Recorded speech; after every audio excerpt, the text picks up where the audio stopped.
तो गाइस हमारी नई कहानी की शुरुआत होती है साउथ वेस्ट बॉर्डर में 2019 18 अप्रैल। और वहीं यहाँ किसी जंगलों के जहां पर हमें एक बहुत बड़ा धमाका दिखाया जाता है और उसी धमाके के साथ दो लोग वहां पर आपस में फाइट करने में लगे हुए होते हैं। चश्मे वाला बंदा सामने वाले बंदे से कहने लगता है कि तुम मेरा पीछा 3 दिन और 3 रातों से लगातार करने में लगे हुए हो, यहाँ तक कि तुम्हारे इतने भी सबॉर्डिनेट है यानी कि तुम्हारे साथी सभी के सभी मारे जा चुके हैं। क्या यही वो रिजल्ट था जो तुम्हें चाहिए था? तभी उसका अपोनेंट उससे कहने में लगा होता है कि हम इसे बिल्कुल भी शर्मिंदा महसूस नहीं करते, ना ही हम इससे डरते हैं, क्योंकि यही हमारा मिशन था, जो कि हमारी टीम थी। हमारी टीम का नाम है फायर टाइगर कमांडो टीम। जब तक हमारी इस कमांडो टीम में एक भी पर्सन जिंदा है, तब तक वो हमारे इस कंट्री के ट्रेजर को यहाँ से बाहर नहीं जाने देगा। ये बात सुनने के बाद चश्मुद्दीन वाला बंदा उससे कहने लगता है कि अगर ऐसी बात है तो चलो देखते हैं क्या तुम्हारे पास इतनी एबिलिटी है मुझे रोकने की या फिर नहीं। तभी ये कमांडो ऑफिसर उस पर डायरेक्टली अटैक करने के लिए कूद पड़ता है फुल स्पीड में। दूसरा अपोनेंट उस पर गन चलाकर उसे मारने की कोशिश करता है, लेकिन किसी तरीके से ये कमांडो उसे डॉज कर देता है। ये देखने के बाद ये चश्मुद्दीन बंदा काफी ज्यादा सरप्राइज और शॉक से भर जाता है, क्योंकि जब इसने गोली चलाई थी तब एक भी गोली उसे नहीं लगी थी और इसकी बुलेट खत्म हो जाती है, जिससे कारण इस कमांडो को इस बंदे को मारने का ऑप्शन मिल जाता है, मौका मिल जाता है और वो कूद पड़ता है, उसे काफी नजदीक भी आ जाता है। और तभी वह उसे पंच मारने वाला होता है तो उसके हाथों में जो बॉक्स होता है वो दूर जाकर गिरने लगता है और वो चश्मुद्दीन भी दूर जाकर गिरने लगता है। और जब वह बॉक्स जमीन पर गिरता है तो उस बॉक्स में से एक अजीब तरीके की जेड शील्ड निकलती है, जो कि ड्रैगन डिजाइन की होती है। और जैसे ही वे दोनों को दोनों उस चील को देखते हैं तो वो एक दूसरे को देखकर काफी शॉक हो जाते हैं और वे दोनों के दोनों ही उस चील को हासिल करना चाहते हैं और वो कूद पड़ते हैं और दोनों का हाथ उस चील पर एक साथ गिरता है और एक दूसरे के साथ छुड़ाने के लिए वे लड़ाई करने लगते हैं, लेकिन वे छुड़ा नहीं पाते, जिसको देखने के बाद उस चोर को काफी गुस्सा आ जाती है। चश्मुद्दीन को चश्मा तो उतर चुका है और वो नाइफ निकालकर उस कमांडो ऑफिसर पर अटैक करने के लिए कूद पड़ता है, लेकिन तभी अचानक से वहां पर एक जोरदार बिजली कड़कती है, जिसको देखकर वे दोनों ही सरप्राइज हो जाते हैं और अचानक से वो सील में से अजीब तरीके की रोशनी निकलने लगती है, जहां पर ये कमांडो अपनी आंखें धीरे धीरे कर खोलने लगता है। तभी वो सुनता है कि कोई कहने में लगा हुआ है कि आखिरकार ये बंदा कहाँ से आया हुआ है। दूसरा बंदा कहता है मुझे नहीं पता।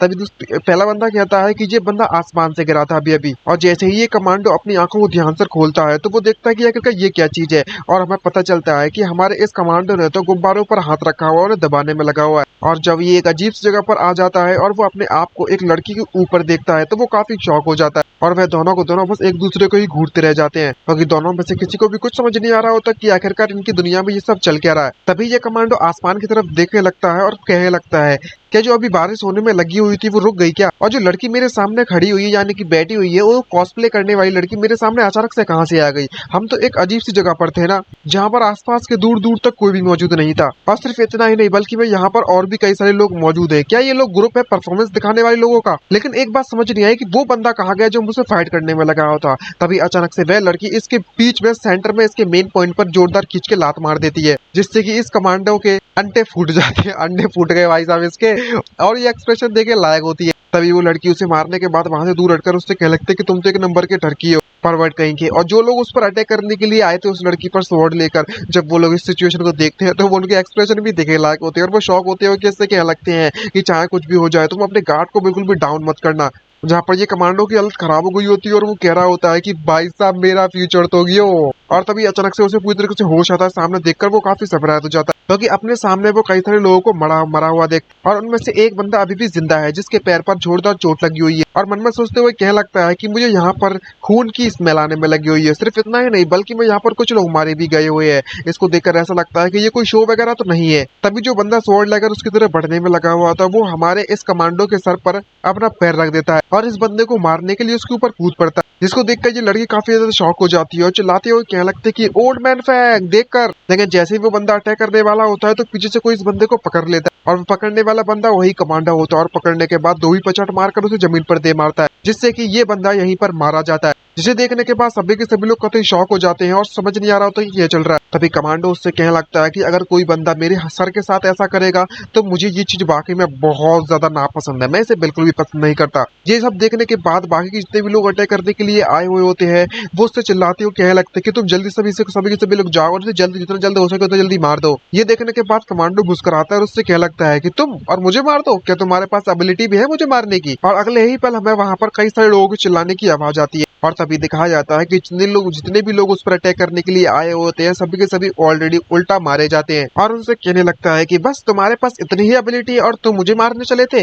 तुम जल्दी से जाओ और घर पर जाकर अपने सुगर पालो, सुगर तुम उसी लायक हो, तुम फाइट करने के लायक हो ही नहीं। और तभी अचानक से सामने से हमें दिखाया जाता है कि जो डाकू उसे मारने के लिए आए थे कुछ लोग, वो उस लड़की को पकड़ लेते हैं और उसके सर गर्दन पर स्वॉर्ड रखकर उससे कहने लगते हैं कि तुम बिल्कुल भी हिलने की जरूरत मत दिखाना, वरना मैं इसे यहीं पर मार दूंगा अगर तुमने हिम्मत दिखाई हिलने की तो। और वैसे भी हमारा जो टारगेट है वो तुम नहीं हो और तुम यहीं पर रुक जाओ ताकि ताकि इस लड़की को बिल्कुल भी चोट न लगे, वो भी तुम्हारे कारण। तभी ये कमांडो आसमान की तरफ उंगली दिखाता है और उन सभी से कहने लगता है कि जरा देखो वहां पर आसमान में प्लेन प्लेन प्लेन, और सभी के सभी लोग बेवकूफ बन जाते हैं और आसमान की तरफ देखने लगते हैं। और तभी कमांडो एक स्वॉर्ड पर अपनी जोरदार किक मारता है और उससे कहने लगता है कि ये रहा तुम्हारा प्लेन, और वह स्वॉर्ड उड़ते उड़ते डायरेक्टली उसकी गर्दन पर लगती है, जिससे कि जो बंदा उस लड़की को पकड़ा होता है उसकी गर्दन कट जाती है और वो बंदा वहीं पर मारा जाता है। इस मौका फायदा उठाते हुए ये कमांडो उसकी तरफ फुल स्पीड में बढ़ता है ताकि वो उस लड़की को पकड़ सके, लेकिन जैसे ही वो उस लड़की को पकड़ने की कोशिश कर तो वो उस लड़की के कपड़े ही फाड़ देता है भाई, खींच कर। इतने कमजोर कपड़े होते हैं कि जैसे हमारा जो कमांडो उस लड़की के कपड़े पकड़ता है तो वो पूरे फट जाते हैं वहीं पर, और जब उसके पास पहनने के लिए कुछ भी नहीं बचता तो वो अपने कपड़ों को छुपाने की कोशिश करती है,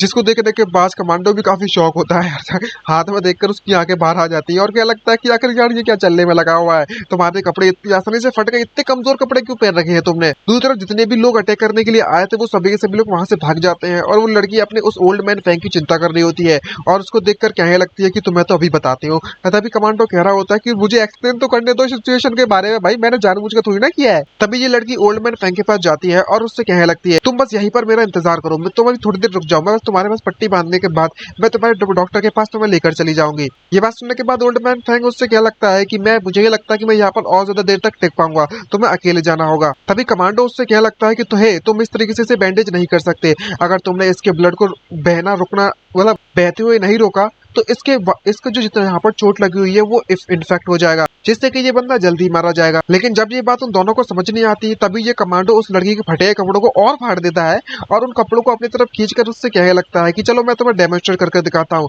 तभी लड़की जोर से चिल्लाती है और उससे कहने लगती है कि तुम ये सब क्या करने में लगी हुई हो, तुम मेरे कपड़े इस तरीके से फाड़ना बंद करो, पहले तो गलती से फटे थे अब तो जानबूझ के फाड़ रहा है भाई। और तभी डेमोन्स्ट्रेशन करते हुए उसके घाव पर पट्टी करते हुए उससे कहने लगता है कि तुम्हें सबसे पहले उसकी वीन्स को दबाना होगा ताकि उसकी जो खून बहने की क्षमता है वो कम हो सके, जो कि इसकी जो वीन्स है वो उसके हार्ट से कनेक्टेड है, तुम्हें पता है इसके बारे में, जिससे कि इसकी जो ब्लीडिंग है वो रुक जाएगी। ये बात सुनने के बाद लड़की कतई शॉक हो जाती है और उससे कहने लगती है कि वीन आखिरकार तुम किस चीज के बारे में बात करने में लगी हुए हो। तभी ये कमांडो उससे कहने लगता है क्या तुम वाकई में इस बात को लेकर कंफ्यूज हो या फिर तुम्हें सच में इसके बारे में नहीं पता, क्या तुम्हें ये सब चीजें एलिमेंट्री स्कूल में नहीं सिखाई गई होंगी, ये तो कॉमन सेंस है सभी के लिए, आखिरकार ये कौन सा साल है। लेकिन कमांडो की इस तरीके की अजीब बातें सुनकर इस लड़की कुछ भी समझ में नहीं आ रहा होता, तो वह तुरंत खड़ी होकर अपनी स्वॉर्ड उसकी तरफ पॉइंट करती है और उससे कहने लगती है कि ये 8th ईयर है तांग डायनेस्टी का, वेस्टर्न रीजन के तुम डेविल कहीं के, तुम इस तरीके से मुझे बेवकूफ नहीं बना सकते इस जगह पर, और इस पैलेस गर्ल को तो बिल्कुल भी नहीं बना सकते, ये अपनी आइडेंटिटी बताने वाली होती है लेकिन बीच में रुक जाती है और कुछ नहीं। ये बात सुनने के बाद ये कमांडो काफी हंसने लगता है और उससे क्या लगता है क्या तुम मेरे साथ मजाक करने में लगी हुई हो,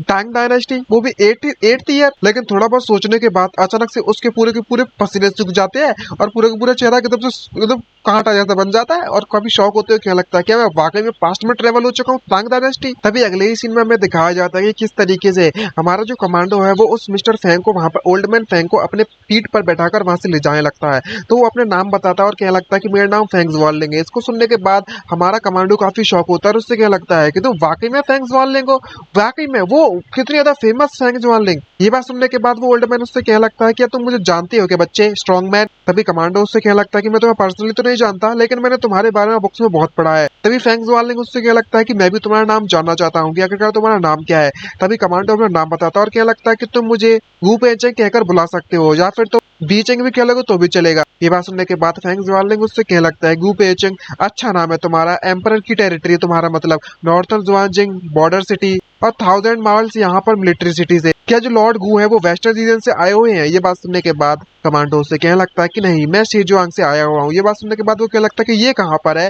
तभी कमांडो बताता है कि ये जीजू में। तभी फैंग्स वार्निंग उससे क्या लगता है कि ये काफी ज्यादा अच्छी जगह होगी मेरे ख्याल से, जहाँ पर तुम जैसे आउटस्टैंडिंग और काफी ज्यादा टैलेंटेड हीरोज रहने में लगे हुए थे। पास्ट में ये जुओ जीलोंग है चांगशान से। अब यहाँ पर गु बेचेंग आ चुका है जीजू से, जहाँ पर ये सारी की सारी बातें और कन्वर्सेशन करने के बाद कमांडो मन में सोचते हुए क्या लगता है कि अब मुझे समझ में आया कि जो रियल फैंग ज़ुआनलैंग था वो काफी द ओल्ड मैन था। तभी जैसे ही वो पीछे मुड़कर देखता है तो उससे क्या लगता है कि तुम्हारी जो फीमेल बॉडीगार्ड है वो काफी वाकई में बहुत ज्यादा स्लो है, वो हमारे साथ नहीं आ पा रही, क्योंकि इस लड़की के सभी के सभी जितने भी कपड़े होते हैं वो बार बार झाड़ियों में फंस रहे होते हैं, जिससे कि इसे यहाँ से चलने में काफी ज्यादा परेशानियों का सामना करना पड़ रहा था। तभी कमांडो उससे उतारने के बाद अपनी पीठ से उस लड़की की तरफ बढ़ने लगता है और उससे क्या लगता है कि अगर तुम इसी तरीके से यहाँ पर चलती रही और इस तरीके से अपने कपड़ों को झाड़ियों फंसा फंसा कर खींचती रही तो तुम्हें जल्दी पूरी तरीके से मतलब बिना कपड़ों की हो जाओगी। ये बात सुनने के बाद लड़की जोरों से चिल्लाती है और उससे कहने लगती है क्या तुम अभी भी सेटिस्फाइड नहीं हुई हो मेरे कपड़े को इस तरीके से फाड़ने के बाद भी। तभी कमांडो उसकी तरफ बढ़ता है और उससे कहने लगता है कि तुम बस एक छोटी सी लिटिल गर्ल हो और तुम्हारा टेम्परमेंट तो वाकई में बहुत ज्यादा हाई है, तुम जल्दी से मेरे पास आओ, मैं तुम्हारी जो स्टाइल है कपड़ों की पूरी तरीके से बदल देता हूँ। ये बात सुनने के बाद वो लड़की काफी ज्यादा शॉक हो जाती है और कंफ्यूज हो जाती है कि तुम मेरे कपड़े की स्टाइल बदल दोगे लेकिन कैसे। और तभी वो कमांडर उसके कपड़े फाड़ना चालू कर देता है, जिसको देखकर वो लड़की चिल्लाती है, उससे कहने लगती है कि तुम तो एक नंबर के ठरकी हो। और तभी हमारा कमांडो उस पूरी की पूरी ड्रेस को मिनी ड्रेस में बदल देता है, जिसको देखने के बाद खुद उस कमांडो के चेहरे से खून निकलने लगता है, वहीं उसकी नाक से खून निकलने लगता है, नोज ब्लीड आने लगती है और दिखाया जाता है कि इस तरीके से उसके कनपट्टी पर खींच के मारा था इस लड़की ने। और काफी खुश भी होते हो कह रहा होता है भाई ट्रक पर निकल रही है, साफ साफ दिखने में लगी हुई है। और कहने लगता है कि ये काफी ज्यादा अच्छी तरीके से काम करेगा अगर तुम इस तरह क्लोज करके ऐसे रखोगी। ओल्ड मैन फैंग तुम इसके बारे में क्या सोचते हो। और यही हालत उस ओल्ड मैन फैंग की हो रही होती है और वो क्या लगता है कि तुम तो काफी ग्रेट हो ब्रो। ये बात सुनने के बाद वो लड़की देखने के बाद चिल्लाती है और उससे क्या लगता है कि हे आखिरकार तुम्हारी नोज ब्लीड कैसे आ सकती है, तुम ऐसे करके ब्लड नहीं लॉस कर सकते, तुम्हारा ऑलरेडी काफी ब्लड लॉस हो चुका है। तभी अचानक से हमारा जो कमांडो है वो किसी चीज को नोटिस कर लेता है, जिसको देखकर वो सरप्राइज हो जाता है और जब वो बातें करना बंद करने लगता है तो वो लड़की भी काफी सरप्राइज हो जाती है और उससे पूछने लगती है कि क्या हुआ तुम्हें। तभी कमांडो उससे क्या लगता है कि तुम इस बात को लेकर श्योर हो कि हम अगर तायुन जाते हैं तो वो हमारे लिए सुरक्षित रहेगा। तभी लिटिल गर्ल उससे कहने लगती है कि तुम्हें सबसे पहले तो अपनी जो नोज ब्लीड है उसे पोंछ लेना चाहिए, साफ कर लेना चाहिए। और तो और तुम बात करें तायुन जाने की तो हाँ वो पूरी तरीके से सुरक्षित है, अगर एक बार हम उस सिटी के अंदर एंटर कर जाते हैं तो वहाँ के जो गवर्नर है वो हमें प्रोटेक्ट करेंगे और वहाँ पर कई सारे ऑफिसर्स और सोल्जर्स भी मौजूद है और इन जैसे जो लोग हमें मारने के लिए आए वो हमारा कुछ भी नहीं बिगाड़ पाएंगे। ये बात सुनने के बाद कमांडो उससे क्या लगता है कि अगर ऐसी बात है तो मुझे ही लगता है कि हमारा जो रास्ता है वहां तक पहुंचने का वो शांति से गुजरेगा। तब भी वे कमांडो वहां पर आग लगाकर अपनी जो सुई होती है निडल होती है उसे गर्म करने लगता है, जिसको देखकर वो लड़की कंफ्यूज होती है और उससे क्या लगता है कि तुम क्या सुरक्षित आई मीन तुम ठीक हो, तुम इस तरीके से यहाँ पर इतना उजाला है लेकिन फिर भी यहाँ पर तुम लाइट आग जलाने में लगी हुई हो, क्या तुम्हें जल्दबाजी है मरने की या फिर भूख लगी है तो बहुत जल्दी। तभी हमारा कमांडो उससे कहने लगता है कि लास्ट नाइट में उन सभी के सभी एसेंस से जितना ज्यादा जल्दी हो सके छुटकारा पाना चाहता था, अब जबकि सभी के सभी लोग हमें फॉलो करते करते यहाँ पर आ चुके हैं और हम पर अटैक नहीं करने में लगे हैं डायरेक्टली, तो हाँ सबसे पहले तो मैं इस ओल्ड मैन के जितने भी घाव है उन्हें ठीक कर देता हूँ। आखिरकार हम इस तरीके से इसे ब्लड लॉस नहीं करने दे सकते वरना इसके लिए ही ये काफी ज्यादा नुकसानदायक होगा। ये बात सुनने के बाद लड़की दूर से चिल्लाती है और उससे कहने लगती है अगर ऐसी बात है तो तुम उसके घाव को जितना जल्दी हो सके सिल सकते थे, तो आखिरकार तुमने यहाँ पर आग क्यों जलाई है बड़ी। ये बात सुनने के बाद वे कमांडो से एक्सप्लेन करता है और उससे कहने लगता है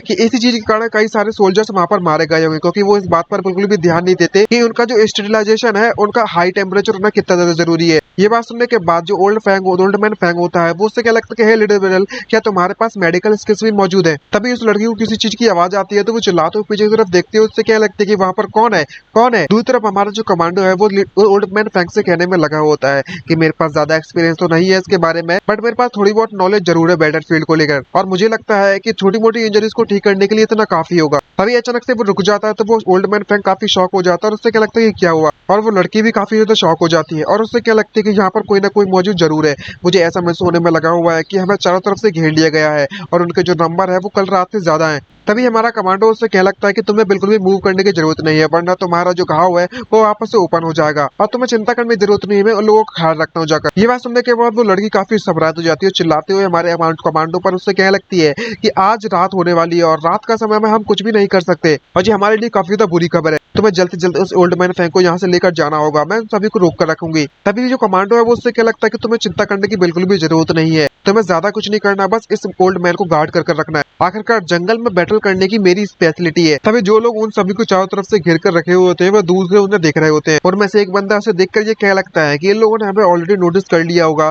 इसलिए शायद आगे बढ़ नहीं रहे हैं, ये लोग यहीं पर रुक चुके हैं और जब सभी के सभी विंड ग्रुप असासिन ग्रुप यहाँ पर आ जाएगा तो हम लोग इन्हें शांति से मार देंगे। लेकिन एक बात मुझे समझ नहीं आ रही है कि इनके साथ एक वेस्टर्न रीजन का एक बंदा भी तो मौजूद था, वो कहाँ पर गया हुआ है। दूसरा बंदा क्या लगता है कि तुम्हें चिंता करने की जरूरत नहीं है, ये हमारा टारगेट नहीं है, लेकिन हमारा जो कमांडर है वो जस्ट उनके पीछे होता है और इस बात का इन लोगों को बिल्कुल भी अंदाजा अंदाजा नहीं होता। तभी ये बंदा उससे कहने लगता है दूसरे वाले बंदे से कि जो 4 ग्रुप्स है विंड ग्रुप का, आई मीन जो 4 ग्रुप आने वाले हैं, विंड, फॉरेस्ट, फायर और माउंटेन, वह सभी के सभी बहुत ज्यादा पावरफुल और इलाइट एसेंस है ऑर्गेनाइजेशन के, वो भी हमारे रॉयल हाइनेस के अंडर में। और जो विंड ग्रुप यहाँ पर आने वाला है वो काफी ज्यादा अच्छा है लोगों को मारने में, वो भी अंधेरे में। वो बिना शेडो को दिखाए हुए अंदर चले जाते हैं और कोई भी ड्रेस नहीं दिखाते और किसी को बिना देखे हुए मार देते हैं अपने टारगेट को। और कमांडो धीरे धीरे करके उनके पीछे आता रहता है और आकर उनकी गर्दन पर अपना चाकू भी रख देता है, लेकिन इनको अभी तक इस बात का बिल्कुल भी अंदाजा भी नहीं है। और वो कह रहा होता है कि तुम्हें देखो, इन लोगों को बिल्कुल भी पता नहीं पड़ने वाला कि आखिरकार ये लोग किस तरीके से मारे जाने वाले हैं। तभी कहानी शिफ्ट होती है इस लड़की की तरफ और ओल्ड मैन फ्रैंक की तरफ। यहाँ उनमें दो लोग बैठे होते हैं, उन्हें देख रहे होते हैं।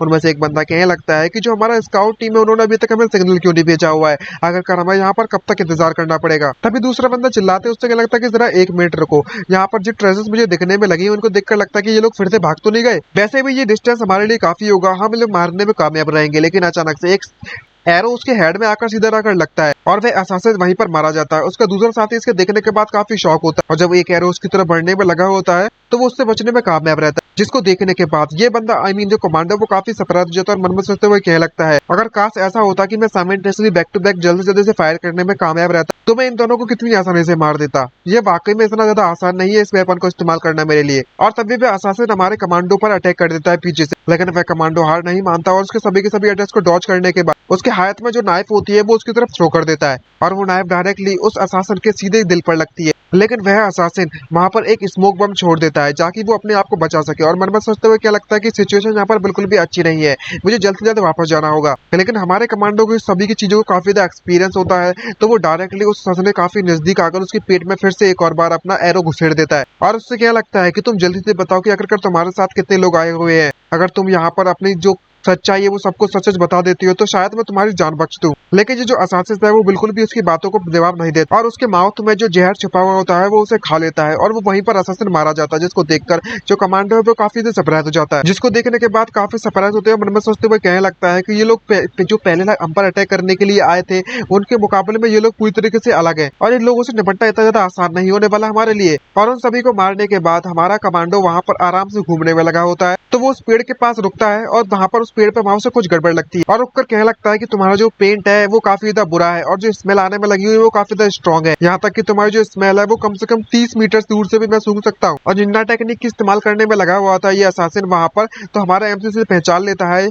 और उसकी गर्दन पर एक जोरदार किक मारता है और वहीं पर उसकी हालत खराब कर देता है। जिसको देखने के बाद ये असासिन शॉक होता है और क्या लगता है कि आखिरकार ये कैसे पॉसिबल हो सकता है। और कमांडो वहां से जाते जाते उससे क्या लगता है कि यहाँ तक कि जो मेरा डॉग है वो तुमसे ज्यादा अच्छा है छुपने में। तभी हमें अगली तरफ दिखाया जाता है पानी की तरफ, यहाँ पर कोई चुप कर बैठा हुआ होता है क्योंकि वो स्ट्रॉ से सांस लेने में लगा हुआ था। तभी कमांडो वहां पर एक पत्थर मारता है उसके सर और उसके सर पर उस असासिन के सर पर कई सारे आलू निकल पड़ते हैं, जिसको देखकर उस असासिन को गुस्सा आ जाती है तो वो कूद पड़ता है और चिल्लाते हुए क्या लगता है कि यू बास्टर्ड कहीं की, आखिरकार तेरी हिम्मत कैसी हुई मेरे साथ ऐसा करने की। तब तो हमारा जो कमांडो है वो छोटे पत्थर पर लगता है, लेकिन अगले ही पल दिखाया जाता है कि एक बहुत बड़ा पत्थर उसके सर पर दे मारता है और वो बंदा वहीं पर मारा जाता है। और उसे मारने के बाद अपने हाथ झाड़ते हुए क्या लगता है कि मैं बाकी में तुम्हारे बारे में बिल्कुल भी चिंता नहीं करने वाला और नेक्स्ट लाइफ में अपने माउथ को जितना ज्यादा हो सके उतना ज्यादा क्लियर रखना। और उसके बाद जब वहां पर कोई भी अटैक करने के लिए इतने ज्यादा असासिन नहीं मिलते हैं तो वहां पर सिर्फ और सिर्फ 4 असासिन बचते हैं गिने चुने, जिसको देखने के बाद सभी के सभी असासिन शॉक हो जाते हैं और आपस में बात करते हैं। उससे क्या लगते हैं कि हम लोग सिर्फ और सिर्फ कुछ ही लोग बचे हुए हैं और एक बात समझ नहीं आ रही है कि हमारे साथ ये करने वाला कौन है और कहाँ से करने में लगा हुआ है और ये बंदा है तो है कहाँ पर और ये हमें इतने ज्यादा अंधेरे में और इतने जंगलों में देख कैसे सकता है। तभी उन्हें पीछे से किसी की आवाज आने लगती है और क्या लगता है कि इमीडिएटली जल्दी जल्दी जाओ और फॉरेस्ट, फायर और माउंटेन ग्रुप को जल्द बुलाकर यहाँ पर लेकर आओ, हमें उस बंदे से जल्दी जल्दी निपटना होगा। लेकिन हमारा जो कमांडो होता है वो उस बंदे की गर्दन वहीं पर चीर देता और उसकी बॉडी को धड़ से अलग कर देता है और कहने लगता है कि तुम सभी के सभी लोग यहाँ पर मौजूद। और जब वो बंदा मर जाता है तो वो जो लड़की होती है उसे देखने के बाद काफी शॉक हो जाती है और शॉक होते हुए वहीं पर बैठ जाती है और कहने लगती है कि ये तो wind, forest, fire and mountain group ये तो मेरे बिग ब्रदर के हैं, रियली में मेरे बिग ब्रदर ने मुझे मारने के लिए भेजा हुआ है। तभी हमारा कमांडो उसके पास आता है अपने वेपन को पहुंचते और उससे क्या लगता है कि तुम जो जितने भी यहाँ पर असासिन तुम्हें मारने के लिए आए हुए हैं वो तुम उन सभी के सभी असासिन को जानती हो। अब जबकि मैटर यहाँ तक पहुंच चुका है, चलो हम लोग मिलकर बात करते हैं, तो तुम मुझे सब कुछ सच क्यों नहीं बता देते हो। मुझे इस बात पर बिल्कुल भी भरोसा नहीं होता कि तुम्हें जो असासिन है ये सभी के सभी असासिन उन पंडित ग्रुप के साथ मिले होंगे। क्या तुम मुझे मुझे बता सकते हो कि आखिरकार तुम्हें ताइयुन पहुंचने से कौन रोकने में लगा हुआ है और तुम लोग हो कौन? ये बात सुनने के बाद इस लड़की के पसीने छूट जाते हैं। अब तुम जल्दी से अपना मुंह खोल दो क्योंकि यहाँ पर कोई पॉइंट नहीं है इस तरीके से छुपाने का कुछ भी। तभी वो लड़की अपना इंट्रोडक्शन देती है और उससे कहने लगती है कि मैं इस वक्त रेजिंग एम्परर की डॉटर हूँ और मैं प्रिंसेस ली रुओ वैंग पिंगयांग से। ये बात सुनने के बाद हमारा एमसी उससे कहने लगता है कि एक्चुअली मैं तो तुम्हारी जो आइडेंटिटी है वो समाउ गैस कर ली थी, लेकिन अचानक से उसकी बात पूरी सुनता है। फिर से जब उसे रियलाइज होता है कि इसने अभी भी क्या कहा तो वो पूरी तरह से सन्नाटे से भर जाता है और शौक में चिल्लाते हुए कभी पूरा पगला जाता है और पूरे पसीने छूट जाते हैं। इसको इतना चिल्लाते हुए प्रिंसेस देखती है तो वो उससे कहने लगती है क्या तुमने अभी भी कहा कि तुमने मुझे गैस नहीं कर लिया था मेरी आइडेंटिटी के बारे में? और तुरंत हमारा एमसी उससे मना करने लगता है और उससे क्या लगता है कि तुम मेरे बिल्कुल भी नजदीक मत आना, बिल्कुल भी करीब मत आना। ये बात सुनने के बाद वो प्रिंसेस उससे कहने लगती है कि मैंने अपनी पूरी ट्रू आइडेंटिटी बता दी है, तो तुम्हारी जो जिम्मेदारी बनती है कि तुम हमें ताइयुन सेफली और इमीडिएटली पहुंचाओ वहां पर। जिसे देखने के बाद उस कमांडो की हालत बहुत ज्यादा पतली हो रही होती है, उसके पसीने छूट रहे होते हैं और मन में सोचते हुए अपने आप को गालियां देते हुए कहने में लगा हुआ होता है कि मुझे लगा था कि ये ज्यादा से ज्यादा कुछ नहीं फैंग ज़ुआनलिंग की डॉटर होगी, लेकिन अनएक्सपेक्टेडली मैं तो इसके बारे में उम्मीद भी नहीं की थी कि ये एक्चुअली में प्रिंसेस है। और सिर्फ इतना ही नहीं बल्कि मैं इस प्रिंसेस के जो गुब्बारे हैं मैंने उन्हें टच कर लिया है, छू लिया है, दबा लिया है। और इतना ही नहीं बल्कि मैंने उसके कपड़े भी फाड़ दिए। अब ये जो क्वेश्चन बचा हुआ है वो सिर्फ डेथ का नहीं है, पक्का मैं मारा जाऊंगा, अब तो मैं 100% मारा जाऊंगा। तभी फैंग ज़ुआनलिंग वहां पर खड़ा होता है और उससे क्या लगता है कि तुम्हें इसके बारे में बिल्कुल भी गिल्टी महसूस करने की जरूरत नहीं है और ना ही तुम्हें इसके बारे में चिंता करने की जरूरत है यंग हीरो। और जो भी तुम्हारा इससे पहले का जो बिहेवियर था, जो भी तुमने इसके साथ हरकतें की थी गंदी गंदी, उसे प्रिंसेस के द्वारा बिल्कुल भी बुरा नहीं माना गया है। ये बात सुनने के बाद हमारा कमांडर काफी खुश होता है और उससे क्या लगता है कि ओल्ड मैन फेंग तुम वाकई मुझे अच्छी तरीके से समझते हो और इस मौके का फायदा उठाते हो। ओल्ड मैन फेंग उससे कहने लगता है कि अगर हमारे पास या फिर हमारे साथ कुछ भी इस रास्ते में जाते जाते मिसफॉर्च्यून हो जाता है या फिर कोई भी खतरा हो जाता है तो एक बात का ख्याल रखना यंग मैन, सारी की सारी जिम्मेदारी तुम्हारे सर पर आ जाएगी और जब यह समय आएगा तो मुझे इस बात का डर है कि यंग हीरो आपको बचाने के लिए यहाँ पर कोई भी मौजूद नहीं होगा। ये बात सुनने के बाद हमारे कमांडर की तो कमांडो की बैंड बज जाती है और उसके इमोशन के साथ खेलने में लगा हुआ है ये बंदा। और हमारा कमांडो चिल्लाते हैं, उससे क्या लगता है कि तुम इविल ओल्ड मैन कहीं के, तुम मुझे इस तरीके से धमकाने में लगी हुई हो। लेकिन तभी वो प्रिंसेस उसके सामने सैल्यूट करती है और भाव करते उससे कहने लगती है कि ये हमारी लाइफ एंड डेथ के बारे में है, हमारे ही नहीं बल्कि पूरे के पूरे ताइयुन के जो सिटी के पीपुल है, जितने भी लोग हैं, उन सभी की जिंदगी के बारे में है।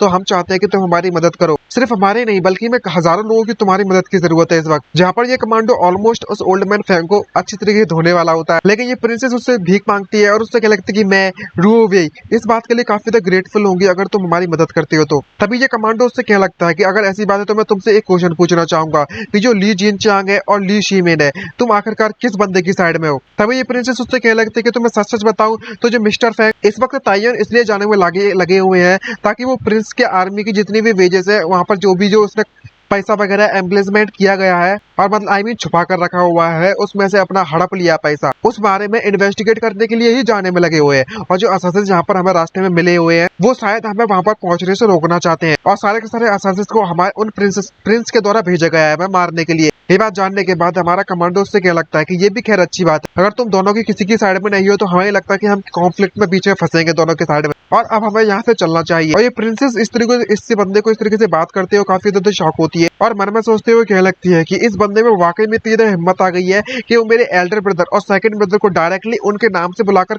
कहने में लगा हुआ है। ये बंदा जरूरी कोई एक्स्ट्रा ऑर्डिनरी बंदा होगा। और सिर्फ इतना ही नहीं बल्कि मैं इसके अजीब तरीके के कपड़े, अजीब तरीके की वेपन और अजीब तरीके की काफी ज्यादा खतरनाक स्किल्स, ये बंदा काफी पावरफुल है, मानना पड़ेगा। तभी सीन सेट होता है चांगनन वेइंग पैलेस का। यहाँ पर प्रिंस उन सभी के सभी असासियों को गालियां देते हुए कहने लगता है कि तुम तो वाकई में एक लड़की को भी नहीं संभाल सकते और उस ओल्ड मैन को भी नहीं संभाल सकते, तुम तो किसी काम के नहीं हो। तभी उसका सबॉर्डिनेट अपना सर झुकाकर उससे कहने लगता है कि मैंने सुना है कि मेरे जितने भी सबॉर्डिनेट है उन्होंने मुझे बताया कि वहां पर एक मास्टर अपेयर हो चुका है, पर ऐसा भी पॉसिबल हो सकता है कि उन्हें क्वीन एम्परर के द्वारा उन दोनों को एक्सपोर्ट करने के लिए भेजा गया हो। इसे देखने के बाद वो प्रिंस उससे कहने लगता है कि शिट, जो सेकंड ब्रदर है वो मुझसे निपटने के लिए काम मान ही चुका है। तभी वहां पर आर्मी कमांडर चीफ वहां पर बैठा होता है उसके साथ और उसके साथ सैल्यूट करते हुए उससे कहने लगता है कि कल वह सभी के सभी लोग ताइयुन सिटी में पहुंच जाएंगे और ये सबॉर्डिनेट ये इच्छा चाहता है कि वह पर्सनली अपने ट्रूप को लेकर उनके पास जाए और उस सिटी के अंदर जाकर सभी लोगों को असर कर दे और मार। और मैं इस बात का ख्याल रखूंगा कि वहां पर कोई भी जिंदा बंदा नहीं बचेगा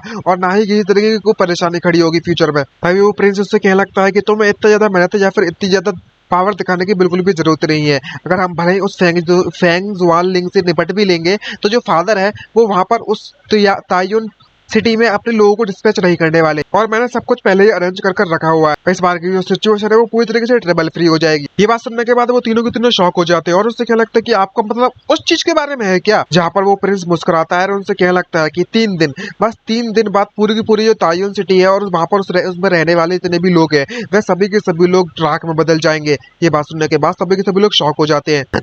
तभी तायुन सिटी साउथ गेट का सीन दिखाया जाता है, जिसको देखने के बाद हमारा जो कमांडर वो काफी शॉक होता है, उसको देखते रह जाता है और क्या लगता है कि अच्छा तो ये है तायुन सिटी, जहाँ पर वो प्रिंसेस हमारे एमसी कमांडो से कहने में लगी हुई थी कि तुम्हें आगे जाना होगा, तुम इस तरीके से अकेले नहीं खड़े रह सकते। कमांडो उससे पूछने लगता है कि आखिरकार इस गेट के अंदर जाना इतना परेशानी वाला काम क्यों है।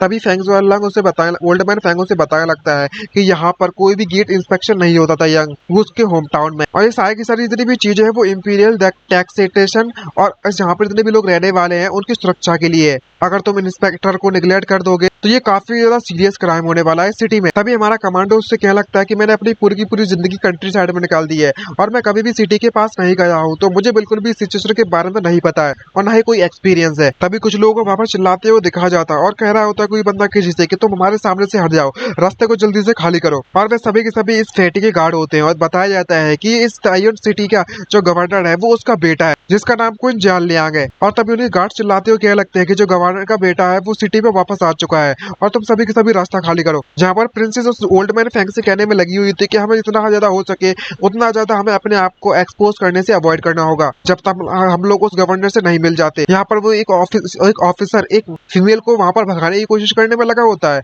तो वो फीमेल उससे कहने में लगी होती है कि जरा 1 मिनट रुको मैं अभी के अभी यहाँ से हट जाती हूँ। एक बच्चा बगल में रोने में लगा होता है, जिसको देखने के बाद उस ऑफिसर को गुस्सा आ जाती है और अपने उस बच्चे का किक मारते हुए उससे कह रहा होता है कि तुम पीसेंट कहीं के, तुम कचड़े कहीं के। जिसको देखने के बाद ये फीमेल काफी ज्यादा शॉक हो जाती है और पसीना पसीना हो जाती है, क्योंकि ये बंदा ऑलमोस्ट उसके बच्चे को मारने वाला होता है। लेकिन तभी अचानक सभी के सभी लोग सामने देखकर शॉक हो जाते हैं और खासकर वो फैटी, क्योंकि हमारा जो एमसी है यानी कि हमारा जो कमांडो है वो वहां पर उसको किक मारने से अपने पैरों से रोक लेता है। जिसको देखने के बाद ये प्रिंसेस भी काफी शॉक हो जाती है और मन में सोचते हुए कहने लगता है कि आखिरकार ये बंदा वहां पर कब चला गया। और उन सभी को लेक्चर मारते हुए कमांडो कहने लगता है कि एक सोल्जर होने के नाते आखिरकार तुम ये सब कैसे कर सकते हो, क्या तुम्हें अब अंतरात्मा तुम्हारी जो आत्मा है वो तुम्हें बिल्कुल भी सही नहीं करती है क्या, और तुम्हें क्या पता नहीं है कि जो तुम कर रहे हो उसका बिल्कुल भी सही अंजाम नहीं निकलने वाला। ये बात सुनने के बाद वो जो ऑफिसर होता है, जो गार्ड्स होते हैं उस फैटी के, वो उससे क्या लगता है कि हे बॉय तुम्हें देखकर तो ऐसा लगता है कि तुम वेस्ट रीजन के बंदे हो। दूसरी तरफ जो प्रिंसेस और ओल्ड मैन फैंग होते हैं वो भीख मांग रहे होते हैं और दुआ कर रहे होते हैं कि भाई प्लीज मत पार्ट करना, मत फाइट करना, प्लीज भाई ब्रो मत फाइट करना ना। तभी ओल्ड मैन फैटी उसको बुलाता है और उससे क्या लगता है कि हे जितने भी लोग हैं सभी के सभी लोग पीसेंट लोग हैं जो कि हमारे रास्ते में आ रहे थे और सभी लोगों को मार दिया जाएगा। ये बात सुनने के बाद हमारे एमसी की पूरी तरीके से फट सनक जाती है और बोलता है आता हमारी सटकली, अब जबकि तुमने ऐसा कह दिया है तो अभी तुम्हें बताता हूँ, और उसकी तरफ जोर से बढ़ने लगता है। और बढ़ने के बाद वो सीधे उस फैटी के चेहरे पर एक जोरदार किक मारता है और कहने लगता है कि पिग हेड कहीं के, मैं तुम्हें काफी समय से झेलते हुए आ रहा हूँ, अब मैं बिल्कुल भी नहीं झेल सकता तुझे। और इस तरीके के बिहेवियर देखने के बाद वो प्रिंसेस और ओल्ड मैन फैंग दोनों के दोनों शॉक होते हैं, उनका मुंह फटा रह जाता है शॉक के मारे, भाई हरकत ही ऐसी कर दी इसने। और इतनी जोरदार किक खाने के बाद वह फैटी बहुत ज्यादा दूर जाकर गिरने लगता है और एक ही किक में उस बंदे की हालत इतनी ज्यादा खराब हो जाती है कि वो वहीं पर बेहोश होकर गिर जाता है। जिसको देखने के बाद उसके सभी गार्ड्स उसे बचाने के लिए भागने लगते हैं और हमारा कमांडो का वाकई में बहुत गुस्से में चिल्लाते उससे क्या लगता है कि हे पिगेड तुम्हें जल्द से जल्द यहाँ से निकल लेना चाहिए, पहली फुर्सत में अगर मैंने तुम्हें वापस देख लिया तो मैं तेरे को पूरी तरीके से चटनी बनाकर सूअरों को खिला दूंगा एक बार फिर से। लेकिन प्रिंसेस उसे रोकने की कोशिश करती है, उससे क्या लगता है कि तुम्हें इस तरीके से नहीं करना चाहिए, हमें लो प्रोफाइल रखना है, लो प्रोफाइल। और आसपास के जितने भी लोग होते हैं वो सभी के सभी लोग कहने लगते हैं कि ये तो वाकई में हमारे लिए एक डिजास्टर है,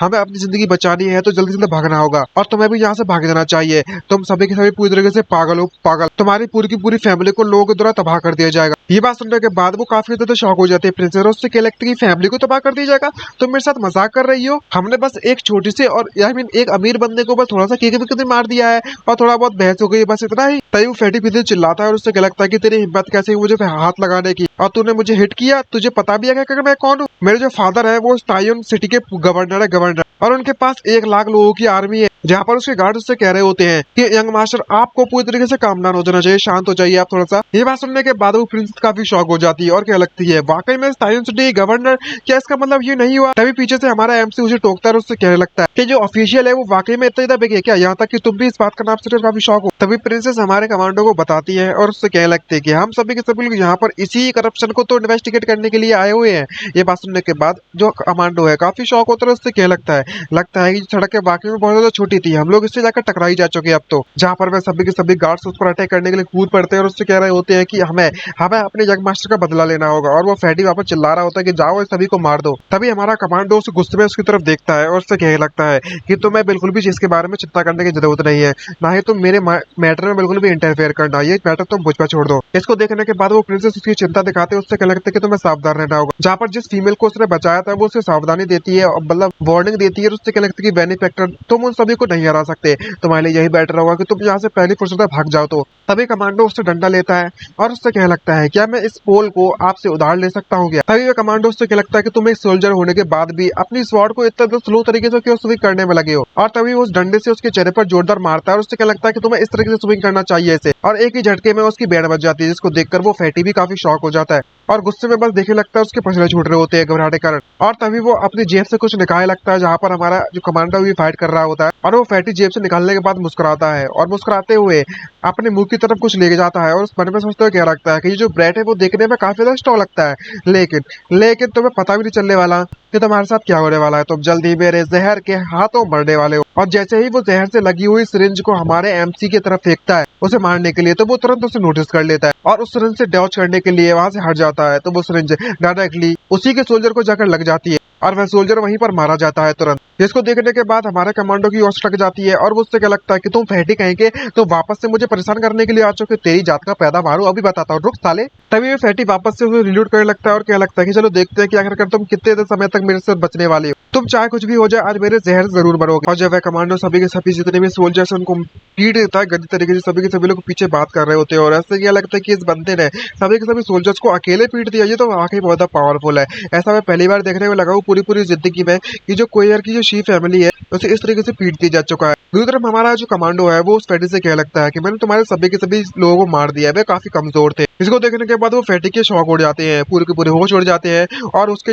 जो जहर फेंकने की जो मशीन होती है वो नीचे गिरने लगती है पाइप, जहाँ पर वो कमांडो उसकी तरफ बढ़ता है और उससे क्या लगता है कि अब तुम्हारी बारी है जहाँ पर मार खाने की। तो वो फैटी बिना सोचे समझे उस सिरिंज को शूट कर देता है उसके सामने, लेकिन हमारा एमसी यानी कि यह कमांडो उसे बिल्कुल भी घंटा फर्क नहीं पड़ने वाला और वो उस डंडे से उस सिरिंज को थ्रो कर वापस से उस फैटी की तरफ भेज देता है और उसके पेट पर जाकर वो सिरिंज लग जाती है, जिसको देखकर फैटी शॉक हो जाता है और वो तुरंत वहीं पर मारा जाता है। इसको देखने के बाद वहाँ पर आसपास के जितने भी लोग होते हैं वो शॉक हो जाते हैं और कहने लगता है कि इसने अभी इस क्वीन शी को पूरी तरीके से मार दिया है, जानने के गवर्नर के उस बेटे को, खत्म, इनकी जिंदगी खत्म, सब कुछ खत्म हो गया अब तो। और सभी के सभी लोग अपनी जान बचाकर वहां से भागने लगते हैं और उससे क्या लगते हैं कि जो मोनार्च है इस तायन का वो यहाँ पर आने वाला है, हमें जल्द से जल्द यहाँ से भागना होगा। इसे देखने के बाद हमारा कमांडो उससे पूछने लगता है कि सभी के सभी लोग इतने ज्यादा क्यों डरे हुए उससे। और तभी वो प्रिंसेस गेट की तरफ देखती है तो कहने लगती है गेट को क्लोज कर दिया जा चुका है और इतना ज्यादा बब्बर यहाँ पर मचा हुआ उसके बारे में क्या। तभी एक उड़ता हुआ एरो उसकी तरफ आता है, लेकिन वो किसी तरीके से डॉज कर देता है, लेकिन वो एरो जैसे ही जाकर उस स्टिक से लगता है तो उस स्टिक की बैंड बच जाती है पूरी तरीके से। अगर इतना पावरफुल एरो अगर इसकी बॉडी पर लगता है तो उसकी बॉडी के चित्रे उड़ जाते हैं। इसको देखने के बाद प्रिंसेस काफी ज्यादा शॉक हो जाती है और क्या लगती है कि ये तो बाकी में बहुत ज्यादा बुरी खबर, ये तो वही है जहाँ पर वो बैनर होता है क्वीन साइन का और पूरी की पूरी आर्मी ने उन्हें चारों तरफ से घेर लिया और वो कोई और नहीं बल्कि मैं ताइवान कमांडर होता है चीफ क्वीन हॉक। तभी सभी के सभी गार्ड काफी ज्यादा खुश होते हैं और कहने लगते हैं कि लो हमारे जनरल यहाँ पर आ चुके हैं, अब तो मैं यहाँ पर कोई भी नहीं बचा सकता,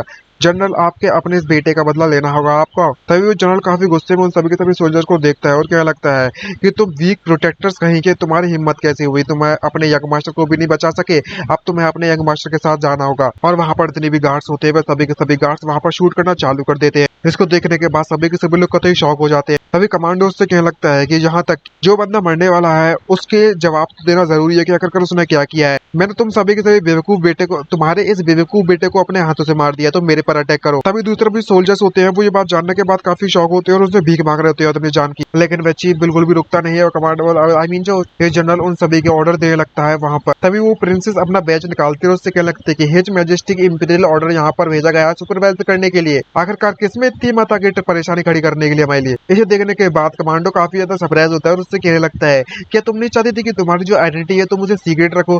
तभी मिस्टर फैंग वहां पर हंसने लगता है तो प्रिंसेस उसे बताने लगती है कि हम लोग इस वक्त काफी ज्यादा परेशानी में फंस चुके हैं, अगर मैंने अपनी आइडेंटिटी को रिवील नहीं किया तो शायद हमें डिस्पोज कर दिया जाएगा। जिसको देखने के बाद सभी के सभी सोल्जर्स कतई शॉक हो जाते हैं, लेकिन वो जनरल मानने के लिए तैयार ही नहीं है और वो कहने लगता है कि यहाँ पर हमें ऑफिशियल तरीके से कभी भी किसी भी तरीके की कोई भी रिलेवेंट ऑफिशियल डॉक्यूमेंट नहीं मिला है, ये सभी के सभी जरूरी फेक होंगे, झूठ होंगे, जो झूठी आइडेंटिटी हम पर शो करने में लगे हुए हैं। तुम्हें जल्दी से जल्दी उन्हें मारना होगा और सभी को शूट करने का ऑर्डर दे देता है। ये बात सुनने के बाद हमारा एमसीयू उससे कहने लगता है कि मुझे इस बात का डर है कि वो तुम पर भरोसा नहीं कर रहे हैं। तभी पीछे से आता है कोई और उन सभी को रोक लेता है, जिसको देखकर वो जनरल भी काफी शॉक होता है और उन्हें रोकने वाला कोई और नहीं बल्कि में हमारा कमांडो होता है, जो कि आने के बाद उनसे कहने लगता है कि तुम्हें कहीं डिटरमाइन नहीं करना चाहिए कि यहाँ पर क्या हो रखा है, तुम्हें तो पता भी नहीं है। लगता है कि तुम अब हमें जिंदा नहीं छोड़ने वाले। तुमने आज पूरा का पूरा मन बना लिया है हमें मारने का, लेकिन मेरे यहाँ पर 2 रीजन है, मैं 2 जो तुम्हें बताना चाहता हूँ और उन 2 रीजन के लिए ही तुम हमें जिंदा छोड़ोगे। और सबसे पहले तो वो फैटी की तरफ देखते उससे क्या लगता है कि पहला रीजन ये है कि तुम्हारा बेटा अभी भी मरा नहीं है बल्कि में ये जिंदा है, और उसके पेट पर एक जोरदार किक मारता है, जिसको देखने के बाद वो जनरल शॉक हो जाता है और वहाँ पर जितने भी आर्मी के लोग होते हैं उससे कहने लगते हैं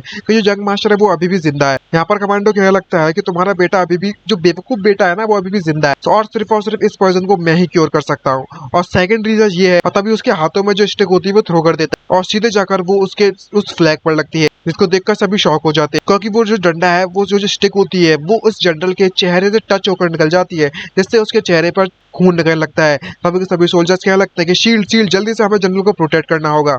जहाँ पर हमारा कमांडो उससे कहने लगता है कि अगर मैं यहाँ पर भागने के बारे में सोच लूँ तो तुम कभी भी मेरे हाथों से मर सकते हो, तुम्हें बचाने वाला यहाँ पर कोई भी नहीं है। क्या तुमने इसके बारे में ऑलरेडी सोच लिया है जनरल? जहाँ पर उसका बेटा उसे भीख मांग रहा होता है और कह रहा होता है कि फादर प्लीज मुझे बचा लीजिए। तभी वो जनरल उससे कहने लगता है कि हे बॉय, आखिरकार तुम्हारा नाम क्या है? तभी कमांडो अपना नाम बताता है और कहने लगता है गू बेइचेंग। और वो जनरल उससे कहने लगता है कि अगर ऐसी बात है तो मैं तुम्हारा नाम याद रखूंगा। एक बात का ख्याल रखना कि रात होने से पहले पहले मेरे जो बेटे हो उसे मेरे आर्मी में अच्छी, आई मीन मेरी जो आर्मी जहाँ मैं रेस्ट कर रहा हूँ वहां पर अच्छी हालत में भेज देना, वरना एक बात का ख्याल रखना कि मैं इस तायून सिटी के अंदर कदम रखूंगा और तेरे चीथड़े उड़ा दूंगा। और वह सभी के सभी लोग कैंप की तरफ वापस चले जाते हैं, जिसको देखने के बाद ये काफी ज्यादा शॉक होती है प्रिंसेस, और भाई साहब चैन की सांस लेते हैं जब मैटर सॉल्व हो जाता है। तो जहाँ पर उसके जो गार्ड्स होते हैं वो भी अपनी जान बचाकर भाग रहे होते हैं, तो उसका बेटा उससे कह रहा होता है कि मुझे तो ले चलो यार प्लीज।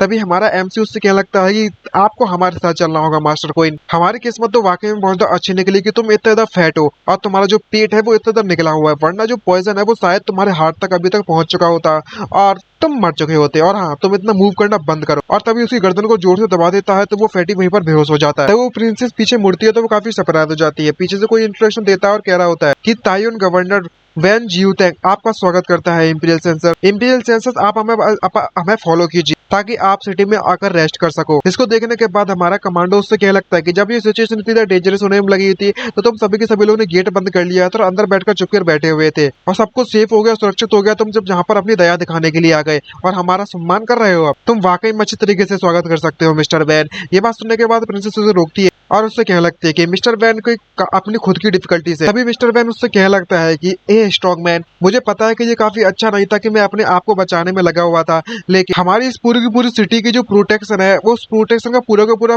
जितना भी जिम्मेदारी है वो जनरल को सौंपा गया था और इस मैटर में मैं कुछ भी नहीं कर सकता, प्लीज माफ कर दीजिएगा। और मन में सोचते हुए कहने में लगा होता है कि ये बंदा वाकई में बहुत एक्स्ट्रा ऑर्डिनरी है, इसकी स्किल्स एक्स्ट्रा ऑर्डिनरी है, इसमें काफी ज्यादा हिम्मत है, लेकिन ये बंदा काफी ज्यादा रिबेलियन है, किसी की भी नहीं सुनता। और मुझे ही लगता कि मैं शायद इतना ज्यादा पीछे जाने वाला हूँ उनकी जनरेशन से, क्वीन शिबाओ और चैन याओजिन की। क्या हमारे इस तांग डायनेस्टी में भी इस जैसे बंदे जैसे कोई हीरोज भी मौजूद होंगे? तभी ओल्ड मैन फैंग उसकी तरफ जाता है, उससे क्या लगता है कि तुम्हें जल्द से जल्द वापस जाना होगा गवर्नमेंट ऑफिस में, जल्द से जल्द हमारा जो मैटर है बिजनेस है वो वहीं पर खत्म करते हैं। तभी ये चिल्लाता है, उससे क्या लगता है कि तुम सभी के सभी पहले तो इस पिक को यहाँ से लेकर जाओ, कैरी कर लेके जाओ। और तभी कमांडो प्रिंसेस से कहने लगता है कि इसका जो पॉइजन है वो जल्दी ठीक हो जाएगा, तुम्हें चिंता करने की जरूरत नहीं है। और इसका जो पॉइजन है मुझे लगता है कि वो ऑकेंटाइन है, तुम जल्दी से जाओ बॉईल कर दो, कुछ इसके लिए लेकर आओ हनी शक और इसके साथ कुछ दूध भी। इसके बाद ये वोमिट कर देगा, उल्टियां कर देगा, तो सब कुछ इसके से निकल जाएगा। और सारी की सारी प्रोसेस समझाने के बाद कि किस तरीके से ठीक किया जाएगा तो प्रिंसेस उसे पूछने लगती है कि तुम हमारे साथ अंदर नहीं आ रहे हो क्या? तभी वो बाय बाय कहते हो, कमांडो वहां से चला जाता है। उससे क्या लगता है कि मैंने जो तुमसे वादा किया था वो मैंने फुलफिल कर दिया है, मैं तुम्हें सुरक्षित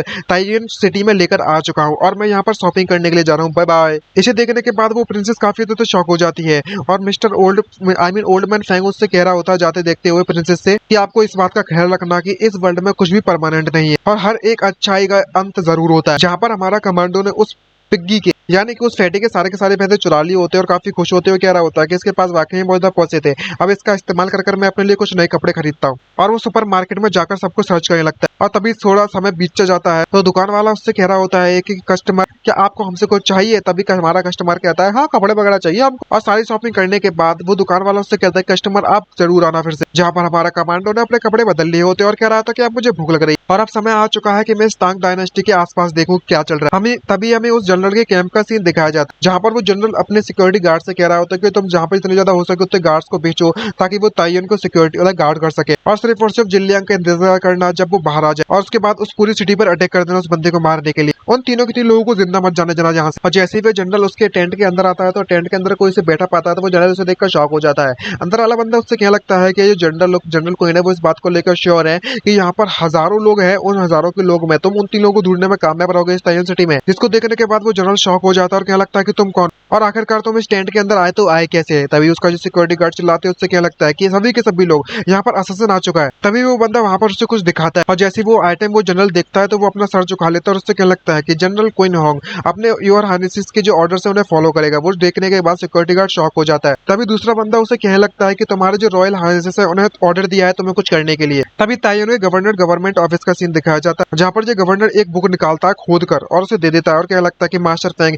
ये जो एविडेंस है वो क्वीन हॉर्न के एम्बुलेंसमेंट के मिलिट्री वेजेस के वो मैंने यहाँ पर सारे के सारे लिख रखे हैं। जिसको देखने के बाद मिस्टर फैंग काफी ज्यादा शॉक हो जाते हैं ओल्ड मैन फैंग और वो प्रिंसेस भी उससे कहने लगते हैं कि जो क्वीन हैंग है वो वाकई में बिल्कुल हमारे ट्रेल को उसने फाइंड कर लिया है, उसने हमारे बारे में पता लगा लिया है और ये काफी ज्यादा लेट नहीं होगा, जितना ज्यादा जल्दी हो सके इन सभी के सभी एविडेंस को बीजिंग में ले जाओ। तभी बाहर से किसी की चिल्लाने की आवाज आती है, कोई कह रहा होता है कि मास्टर मास्टर। जिसको देखने के बाद वो ऑफिसर काफी ज्यादा सरप्राइज हो जाता है, वो गवर्नमेंट ऑफिसर, उससे क्या लगता है कि तुम इतना ज्यादा चिल्लाने में क्यों लगे हुए हो। उसका सर्वेंट कहता है कि बैड न्यूज है, यहाँ पर कुछ लोग हमें रिपोर्ट करने के लिए आए हुए हैं कि ये टूरिक आर्मी है वो 30 माइल्स यहाँ से नॉर्थ वेस्ट वाले इलाके में हमारे सिटी से उसे ढूंढा गया है, पाया गया है, वो हमारी तरफ बढ़ने में लगी हुई है। ये बात जानने के बाद वो भी काफी शॉक होता है और क्या लगता है कि वो इस ताइवान में आ रही है। जब उन्हें इस बात का पता लगता है कि टूरिक आर्मी, तो उसे ऑर्डर ये लगता है कि तुम जाओ और सभी के सभी गार्ड्स को वापस बता, और जो जनरल थे उन्हें जो डिफेंड करने के लिए रखा गया है सिटी को उन सभी को भी बता। तभी वो सर्वेंट से बताने लगता है कि आधे घंटे पहले जितने भी सोल्जर्स थे वो सभी के सभी सोल्जर्स ने इस सिटी से अपने आप को विड्रॉ कर लिया है और जो गैरिसन कैंप आउटसाइड हमारे सिटी के लगाया गया था वो पूरी तरीके से खाली है और हम उन्हें कहीं भी नहीं ढूंढ पा रहे हैं। ये बात जो सुनने के बाद वो ऑफिसर भी काफी ज्यादा शॉक हो जाता है और ये बात ऑफिसर समझ जाता है तो वो मास्टर फैंग से कहने लगता है कि जरूरी उस क्वीन होंगी कॉन्स्पिरेसी होगी, उसने चाल चली है जिससे पहले कि वो टूरिक आर्मी हमारे यहाँ पर पहुंच जाए, आपको ये सिटी छोड़कर जल्द से जल्द जाना होगा। ये बात सुनने के बाद मिस्टर फैंग उससे कहने लगते हैं कि आखिरकार तुम्हारे बारे में क्या, बिना किसी आर्मी के जो ताइवान सिटी है वो किस तरीके से अपने आप को संभालेगी। तभी वो ऑफिसर उससे कहने लगता है कि अगर हम इसे होल्ड नहीं कर सकते तो इसे थोड़े समय के लिए होल्ड करना होगा, जबकि जो गवर्नर है, मैं एक गवर्नर हूँ इस ताइवान सिटी का, तो मुझे इस सिटी के साथ मरना होगा और इसी सिटी के साथ जीना होगा। अगर हम लोग इसे होल्ड नहीं कर सकते उसकी आर्मी को, तो हम जल्द से जल्द अपने सभी के सभी लोगों को इकट्ठा करने के बाद इवैक्यूएट कर जाएंगे। तभी प्रिंसेस कह रही होती है कि नहीं, यहाँ पर हमारे लिए कोई ना कोई तो होप जरूर होगी। तभी उस प्रिंसेस की दिमाग की बत्ती जलती है और उसे हमारे कमांडो की याद आती है और वो कहने लगता है कि यहाँ पर एक बंदा जरूर है, इसके पास कोई ना कोई रास्ता जरूर होगा। दूसरी तरफ हमारा एम से छींकने में लगा हुआ और कह रहा होता है कि आखिरकार मुझे अब कौन याद करने में लगा हुआ खाते खाते। और इस वक्त कमांडो काफी ज्यादा एंजॉय करने में लगा होता है और क्या लगता है कि मानना पड़ेगा इस ग्रेट तांग डायनेस्टी में आने के बाद मजा तो आ रहा है। ताइवान पूरी तरीके से प्रस्परस है, काफी ज्यादा अच्छी तरीके से खिला भला है और हर तरफ सिर्फ भीड़ ही भीड़, यहाँ तक कि जो चांगनान है और लुओ यांग है वो इससे भी ज्यादा लेवली होगी जगह। तभी हमारा एमसी कुछ लोगों को आपस में बात करते हुए देखता है तो वो काफी शॉक हो जाता है, क्योंकि सभी के सभी लोग कुछ अजीब तरीके की बातें करने में लगे होते हैं, सभी भागने की बात कर रहे होते हैं। और एक बंदा घोड़े पे बैठकर चिल्लाते हुए कहने लगता है कि यंग मास्टर गू बेचैंग, जो गवर्नमेंट ऑफिस के, आपको जल्दी जल्दी वहां पर पहुंचना होगा। और यही चीज को बार बार दोहराने में लगा था चिल्लाते चिल्लाते, लेकिन इसे पता नहीं है कि आखिरकार कैसे बुला रहा है। जब ये बात हमारा एमसी सुनता है तो वो काफी शॉक हो जाता है और सभी के सभी लोग भी शॉक होते हुए कह रहे होते हैं कि आखिरकार ये गू बेचैंग है कौन, मैंने इसके बारे में कभी नहीं सुना। इस बंदे को ढूंढने के लिए सभी के सभी सोल्जर्स को छोड़ दिया गया है। तभी मिस्टर फेंग भी अपने सोचते कह रहे होते हैं, प्रिंसेस से पूछ रहे होते हैं कि मैं भी जानना चाहता हूँ कि आखिरकार ये बंदा टूरिक आर्मी को किस तरीके से रिट्रीट करने के लिए मजबूर कर देगा। और लॉर्ड वैन को ऑर्डर देता है कि तुम जल्द से जाओ, अगर क्वीन जिलियांग वहां पर जगह है कि नहीं जगह ये देख कर, जब तक हमारे हाथों में वो बंदा मौजूद है जो क्वीन होंग है वो शायद हमारे साथ ज्यादा कुछ नहीं कर पाएगा। ये बात जानने के बाद वो जो लॉर्ड वैन है वो काफी सरप्राइज होते हैं, उससे लगता है कि हाँ आपने बिल्कुल सही याद दिलाया मुझे लॉर्ड फैंग, मैं अभी जाता हूँ उसे देख कर आता। और वह बंदा वहां से उसे देखने के लिए जाने लगता है। जो ओल्ड मैन फैंग हमारी प्रिंसेस से कहने लगता है कि जितने भी बर्ड्स थे वो बिल्कुल भी सुटेबल नहीं थे मास्टर वैन को सुनने के लिए, जो योर हाइनेसेस को कहने थे। यह आप तो आपको भी क्लियर रखना चाहिए, अगर भले ही इसके पास 3 हेड हो या फिर 6 आर्म हो, जो टूरिक आर्मी है उसे फेस करने के लिए। लेकिन ये बंदा अभी भी पावरलेस है, इतना पावरफुल नहीं है कि वो पूरी की पूरी टूरिक आर्मी को अकेला संभाल लेगा। तुम मुझे सब सच सच सच बताओ प्रिंसेस, क्या आप वाकई में उससे चाहते हो कि वो बंदा पूरी की पूरी आर्मी को हरा दे, या फिर आप बस उससे मिलना चाहती हो? जब उनकी बातें चली रही होती है तभी किसी के चिल्लाने की आवाज आती है और कहने लगते हो तुम वहीं पर रुक जाओ, वहीं पर रुक जाओ। और हमें पता चलता है कि वो फैटी वहां पर ठीक होने के बाद भागने लगता है, जिसको देखकर वो बेंच चिल्लाते हुए क्या लगता है कि हमें क्या करना चाहिए मास्टर फैंग, आपको इसे रोकना होगा, हम इस बंदे को यहाँ से भागने नहीं दे सकते। ये काफी ज्यादा सरप्राइजिंग है। तभी ये फैटी उस प्रिंसेस पर अटैक करने लगता है। एक उड़ती हुई ईंट इसके मुंह पर जाकर जोर से लगती है और उसे मारने वाला कोई और नहीं बल्कि मैं हमारा ही एमसी कमांडो होता है। और वो कह रहा होता है यहाँ तक कि ये स्टूपिड पिग है, तुम उसको भी ढंग से नहीं संभाल सकते हो बेवकूफ। और जब प्रिंसेस हमारे एमसी को इस तरीके से देखती है तो वो काफी ज्यादा खुश हो जाती है और एकदम क्यूट सी स्माइल मारती है। और वो कमांडो उससे कहने लगता है क्या आखिरकार तुमने मुझे यहाँ पर क्यों बुलाया? गाइस मुझे पता है कि आप लोगों को एक डाउट जरूर हो रहा होगा यहाँ पर कि आखिरकार हमारे एमसी के जो बाल छोटे थे वो अचानक से यहाँ पर कैसे बढ़ गए।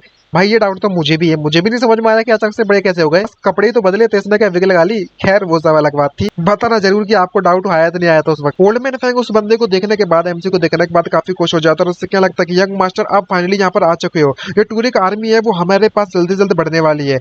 और जो डिफेंडर है हमारे पूरे के पूरे टाइयोन सिटी के उन सभी की सोल्जर्स ने हमें अबंडन कर दिया है। और इस सिटी के 200,000 यानी कि 2 लाख लोग, सभी के सभी लोग डेंजर में फंस चुके हैं। और सभी के सभी लोग आप पर काउंट कर रहे हैं कि आप यहाँ पर सभी लोगों की जिंदगी बचा लोगे। ये बात जानने के बाद हमारे एमसी कतई शौक से भर जाता है और उसे कुछ भी समझ नहीं आ रहा होता है। भाई सब इतनी बड़ी जिम्मेदारी उस पर थोप दी। पहला अपने छत से बैठकर देख रहे होते हैं तो बता रहा होता है वो मिस्टर फैंग कि जो ट्यूरिक के जितने भी प्योनियर्स है यानी कि अच्छे अच्छे सोल्जर्स हैं वो ऑलमोस्ट हमारे सिटी के पास पहुंच चुके हैं। और जो लार्ज फोर्सेस है वो भी यहाँ पर 1 आध घंटे के अंदर पहुंच जाएगी। ये बात जानने के बाद हमारा एमसी शॉक होते है, उससे क्या लगता है कि ये हमारे लिए काफी ज्यादा लेट हो चुका है यहाँ से भागने के लिए। तो मुझे बता सकते हो कि यहाँ पर कितने ज्यादा डिफेंडर्स बचे हैं हमारे सिटी में? ये बात सुनने के बाद मिस्टर फैंग उससे क्या लगता है कि मेरे जो गवर्नर ऑफिस है, आई मीन मिस्टर वैन जो गवर्नर ऑफिस है ना, ये ऑफिसर है, वो क्या लगता है कि मेरा जो गवर्नर ऑफिस है वो सिर्फ और सिर्फ पीपल के यहाँ पर जितने भी सिटी के लोग हैं उनके अफेयर्स को मैनेज करता है। मुझे लगता है कि यहाँ पर आसपास कम से कम सिर्फ और सिर्फ 32 सोल्जर्स तो मौजूद होंगे ही होंगे। और पूरी की पूरी सिटी में टोटल मिलाकर 4 गेट्स मौजूद है डिफेंड करने के लिए सिटी के, और इसे कम से कम 1200 इलाइट सोल्जर्स की जरूरत पड़ेगी। ये बात सुनने के बाद एमसी उससे पूछने लगता है कि अगर रेंफोर्समेंट यहाँ पर आया भी तो उससे कितना समय लगने वाला है आने के लिए। तभी गवर्नर उससे कहने लगता है, मिस्टर वैन उससे कहने लगता है कि जो वुल्फ स्मोक है मैंने ऑलरेडी सेटअप कर दिया है। अगर यहाँ पर आसपास के सबसे ज्यादा नजदीकी रेनफोर्समेंट भी आने होगी तो उन्हें आने में कम से कम सुबह हो जाएगी। और तब तक मुझे इस बात का डर है कि हमारी जो ताइजुन सिटी है वो पूरी तरीके से तबाह हो जाएगी और डेड सिटी बन जाएगी। तभी वहाँ पर एक भगता हुआ बंदा उसकी तरफ आता है और उससे कहने लगता है कि माय लॉर्ड जरा देखिए सावधान। इस सिटी में रहने वाले जितने भी लोग हैं वो इस बात को इस बात के बारे में उन सभी को पता चल चुका है कि सभी के सभी जितने भी डिफेंडर्स हैं उन्होंने हमारी सिटी को अबंडन कर दिया है। और वह सभी के सभी लोग ईस्ट गेट पर जाकर गैदर हो चुके, इकट्ठे हो चुके हैं ताकि वो सिटी से भाग सके। क्या आप यानी कि हमारे लॉर्ड इस गेट के सिटी इस सिटी के गेट को खोलना चाहोगे और इन सभी को भागने देना चाहोगे? मिस्टर बेन ने ये बात सुनने के बाद उससे क्या लगता है कि तुम गेट्स को ओपन नहीं कर सकते क्योंकि जो एनिमी से हमारे दुश्मन है वो यहाँ पर आ चुका है और इस समय पर अगर हम लोग बाहर भेज देंगे तो वो सभी के सभी मारे जाएंगे। ये बात सुनने के बाद दूसरा बंदा उससे क्या लगता है कि जबकि हमारी जो सिटी है ताइजुन सिटी, अब वो यहाँ पर अपने आप को उन दुश्मनों से नहीं बचा सकती, तो क्या हमारे लिए ठीक नहीं रहेगा कि हम सभी के सब लोग यहाँ से भाग जाए? तो शायद उनके पास जिंदा बचने के चांसेस रहे। ये बात सुनने के बाद हमारा एमसी उससे क्या लगता है कि ये सब नॉनसेंस है। आखिरकार 2 पैरों से भागने वाले और 4 पैरों के भागने वाले में 2 फर्क होता है ना। जानवर की बात कर रहा है, घोड़ों की, जो लोग वो घोड़े बैठ कर आ रहे हैं, जो लोग पैदल जाएंगे तो आखिरकार कैसे पहुंच जाएंगे? इसका मतलब हाल पकड़े जाएंगे तुरंत। ये बात सुनने के बाद मिस्टर बेन क्या लगता है कि तुम्हारे पास कोई रास्ता है इसे डिफेंड करने का? तभी एमसी उससे क्या लगता है कि तुम सभी के सभी लोगों को ये कह दो कि अगर ये सर्वाइव करना चाहते हैं तो हमारी मदद करो इस सिटी को डिफेंड करने में। अब हमारे सिर्फ गेम मल करना होगा। तुम्हें जल्द से जल्द इस पूरी की पूरी ताइजुन सिटी के सबसे ज्यादा बिगेस्ट टेवरेन में लेकर जाओ, यानी होटल में लेकर जाओ। ये बात सुनने के बाद वो क्या लगता है कि अगर तुम ये क्या करना चाहते हो, तो अभी ड्रिंक करना चाहते हो? तभी हमारा एमसी वहां पर उनकी जो नशे करने की चीजें होती है, ड्रिंक होती है, उससे सूंघने लगता है। और दूसरा वाला बंदा उससे क्या लगता है कि लॉर्ड क्या वाकई में जो टूरिक आर्मी है वो हम पर अटैक करने वाली? आखिरकार डिफेंडर्स कहाँ है सिटी के? जो गवर्नमेंट के ऑफिस है, क्या वो लोग हमारे अकाउंट को क्लियर कर देंगे? क्या हम लोग सर्वाइव कर सकते हैं? ये फालतू की बकवास करने लगता है। तो वो जो शांत करता है और क्या लगता है कि तुम पहले अपने आप को मुंह बंद कर रखो, हम यहाँ पर जो कर रहे हैं वो करने दो। और तभी एमसी उससे चिल्लाते हो क्या लगता है कि तुम मुझे बता सकते हो कि आखिरकार इस पूरी सिटी में कितने टेवरेंस मौजूद है और कितने ज्यादा जार्स इस वाइन के हमें जितना ज्यादा मिल सकते हैं, मुझे एक्यूरेट नंबर देना। ये बात सुनने के बाद वो टेवरेन ओनर बताता है और उससे कहने लगता है कि यहाँ पर कम से कम 40 से ज्यादा होटल्स हैं और काउंटलेस स्मॉल वर्कशॉप भी मौजूद है। और बात करें वाइन के बारे में तो मुझे इस बारे में श्योर नहीं, क्योंकि जो अदर टेवरेंस है उनका साइज वाकई में बहुत ज्यादा छोटा है। मुझे लगता है ज्यादा आपको मिल तो जाएंगे लेकिन हमें थोड़ा टाइम लगेगा। ये बात सुनने के बाद एमसी उससे कहने लगता है कि इस अल्कोहल के अंदर कम से कम अच्छी तरीके से अल्कोहल मौजूद है 18%। मुझे लगता है कि इसे और ज़्यादा प्यूरिफाई करना पड़ेगा। तो जिसने केमिस्ट्री पढ़ी होगी उसके उन लोगों को पता होगा कि इसे प्यूरिफाई कैसे किया जा सकता है, तो वो उसी मेथड का इस्तेमाल करने में लगा हुआ है। इसको सुनने के देखने के बाद मिस्टर बेन सरप्राइज होते कह रहे होते हैं कि ये अभी भी बंदा वाइन बनाने में लगा हुआ है, यहाँ पर 100,000 सोल्जर्स हमारे पीछे पड़े हुए हैं। ये बात सुनने के बाद प्रिंसेस उसे समझाते रहे, उससे क्या लगता है कि यहाँ पर कोई भी चारा नहीं बचा हुआ है, हमारे पास इसकी बातों को मानने के अलावा कोई भी रास्ता नहीं है, ये जो कह रहे हैं हमें सुनना होगा। तभी हमारा एमसी उससे क्या लगता है कि हे लॉर्ड बेन, क्या आपके पास यहाँ पर थोड़ी बहुत लाइटर लीडर यानी कि HU मौजूद है क्या, या फिर जी। और तभी वो उस वाइन को प्यूरिफाई करने के बाद एक कंटेनर में रखने के बाद उसकी रस्सी को उसको देता है और उससे क्या लगता है कि तुम जल्दी जाओ और इस रस्सी को जला दो। और तभी वो उधर जगह पर आग लगा देता है। आग लगाने के बाद हमारा एमसी उस बंदे से क्या लगता है कि तुम्हें लेटना होगा जल्दी से। और उस टैंक में वहां पर जैसी आग लगती है तो वहां पर एक जोरदार धमाका होता है, और उस धमाके की पावर देखने के बाद ये दोनों के दोनों प्रिंसेस और ओल्ड मैन फ्रैंक दोनों के दोनों आके बाहर निकलते शौक के मारे, और हमारे एमसी का जो एक्सपेरिमेंट होता है वो काम कर जाता है। और क्या लगता है कि ये चीज काम कर जाएगी हमारे लिए। तभी एमसी उससे क्या लगता है कि मैं तुम्हें इसका ब्लूप्रिंट देने वाला हूँ, इमीडिएटली जाओ और जितना ज्यादा हो सके उतनी ज्यादा अल्कोहल को तुम्हें प्यूरिफाई करना होगा। डिस्टिलिंग प्रोसेस है, ये प्रोसेस मैं तुम्हें देने वाला हूँ। ये बात सुनने के बाद वो मान जाता है और क्या लगता है कि ठीक है मैं अभी अरेंज करता हूँ। तभी ये भड़वा गार्ड वापस से आता है और उससे क्या लगता है कि जो टूरिस्ट गार्ड आर्मी है वो हमारे सिटी गेट पर आ चुकी है, वो हम पर कम से कम 1 घंटे के अंदर अंदर हमला कर सकते हैं। ये बात सुनने के बाद वो काफी शॉक हो जाता है और क्या लगता है कितना फास्ट, लगता है कि हमारी जो प्रोसेस करने वाले थे हम लोग वो काफी देर लेट हो चुका है। ये बात सुनने के बाद हमारा एमसी को सोचता है और सोचते सोचते कंधे पर हाथ रखकर उससे क्या लगता है कि यहाँ पर अभी भी समय मौजूद है, तुम्हें रुकना नहीं होगा। और वो उस फैटी को पकड़कर घसीट कर वहां पर ले जाने लगता है और इससे क्या लगता है कि मास्टर क्वीन अब आपको हमारे साथ चलना होगा। ये बात सुनने के बाद प्रिंसेस उससे क्या लगता है कि आखिरकार तुम इसे कहाँ पर ले जा रहे हो। एमसी क्या लगता है कि कुछ समय खरीदने के लिए। और ये बात सुनने के बाद प्रिंसेस पूरी तरीके से कंफ्यूज होती है। तो हमारा एमसी उस गार्ड से क्या लगता है कि ये टूरिस्ट बेस कैंप है वो वेस्ट गेट पर है। मैंने बिल्कुल सही कहा। ये बात सुनने के बाद वो प्रिंसेस काफी शॉक हो जाती है और उससे क्या लगती है क्या तुम्हारा दिमाग खराब हो चुका है, तुम एनिमी के कैंप में घुसकर वहां पर उससे बात करने वाले, तुम तो पूरे पगला चुके हो। तभी एमसी उससे क्या लगता है कि तुम जल्दी से जल्दी जाओ और जो अल्कोहल के प्रोसेस रिफाइन करने की प्रोसेस दी है उसे रिफाइन करो फटाफट से, और जितनी भी प्रिपरेशन हम जितनी भी करने वाले हैं उन्हें फर्स्ट गेट पर सिटी गेट के दबा देना और मेरे सिग्नल का इंतजार करना उस धमाके को करने के लिए। ये बात सुनने के बाद वो प्रिंसेस शॉक होती है, उससे क्या लगता है कि तुम नहीं जा सकते। तभी हमारा एमसी उस प्रिंसेस को जोर से गले लगा लेता है और गले लगाने का बात कहने लगता है कि तुम्हें चिंता करने की जरूरत नहीं है, मुझे कुछ भी नहीं होने वाला। ये देखकर वो प्रिंसेस पूरी लाल पड़ जाती है और सिर्फ प्रिंसेस ही नहीं वो दोनों के दोनों बड़ों भी शर्मा जाते हैं। और उससे क्या लगता है कि लॉर्ड वन कैसा लगा कि आजकल हम लोग यहाँ पर अपने काम पर निकल पड़े पहली फुर्सत में। वैसे भी आज का जो सन है वो वाकई में बहुत ज्यादा तेज निकल रहा है। तभी एमसी गुड बाय कहने के बाद उस प्रिंसेस से उस फेटे को अपने कंधे पर उठाकर वहां पर चल पड़ता है और मन में सोचते हुए वो काफी ज्यादा खुश भी हो रहा होता है और कह रहा होता है कि फाइनली मैंने अपनी जिंदगी में एक वूमन को हक किया है। और सिर्फ इतना ही नहीं बल्कि मैं उस जिसे हक किया है वो एक प्रिंसेस है। मेरी किस्मत की भाई पूरी की पूरी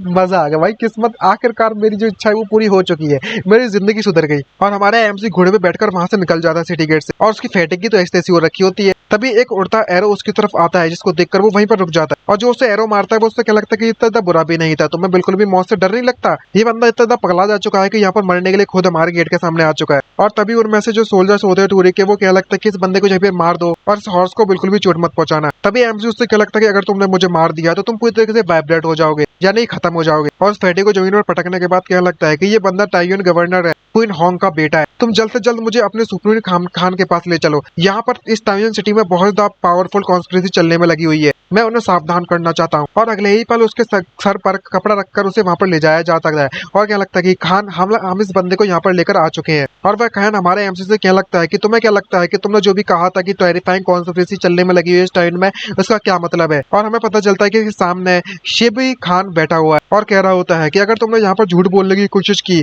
तो मैं तुम्हारे गर्दन को तुम्हारे सर धड़ से अलग कर दूंगा और फिर कुत्तों खिलाने के लिए डाल दूंगा कोटी बोटी करके। ये बात सुनने के बाद वो काफी ज्यादा घबरा जाता है और शौक भी होता है। तो हमारा एमसी से क्या लगता है कि छे मैंने यहाँ पर अपनी जिंदगी दाव पर लगाई है ताकि मैं तुम्हारी जिंदगी बचा सकूं और तुम्हें रिपोर्ट कर सकते हो इस मैटर को, लेकिन इस तरीके से तुम अपने बेनिफैक्टर को ट्रीट करते हो भाई साहब, बिल्कुल भी पसंद नहीं आया मुझे। ये बात सुनने के बाद इस दूसरे बंदे को काफी गुस्सा आ जाती है और क्या लगता है कि तेरी हिम्मत कैसे हुई, क्या तुम मरना चाहता है मेरे हाथों से। तभी एमसी उससे क्या लगता है कि मैं वाकई में तुम लोगों को नहीं रोक सकता अगर तुम मरना चाहते हो तो। और जैसे ही वो स्वॉर्ड से मारने वाला होता है हमारे एमसी को तो वो उससे क्या लगता है कि तुम वहीं पर रुक जाओ। और तभी एमसी क्या लगता है कि ये इतना बुरा भी नहीं था, तुम्हें देख के ऐसा लगता है कि तुम इतने बेवकूफ भी नहीं हो। तभी दूसरा बंदा आकर उस खान से क्या लगता है कि हमारा जो टाइम था प्लान था अटैक करने का ऑलरेडी वो टाइम काफी ज्यादा गुजर चुका है, अगर हम यहाँ पर और ज्यादा इंतजार करते हैं तो रात का समय हो जाएगा और रात बड़ी हो जाएगी, हम अटैक नहीं कर पाएंगे। ये बात सुनने के बाद खानों से क्या लगता है कि आखिरकार किस बात की जल्द पड़ी हुई है, आखिरकार जो टाइयून है इस वक्त बिल्कुल हमारे सामने है, हम इस तरीके से नहीं भाग सकते उन्हें बिना मारे हुए। ये बात सुनने के बाद वो खानों से क्या लगता है कि हे यंग मैन बहुत होगी बकवास तुम्हारी, अब तुम मुझे सच सच बताओ कि आखिरकार तुम क्या इंफॉर्मेशन लेकर आए हो हमारे लिए। तभी एमसी उससे क्या लगता है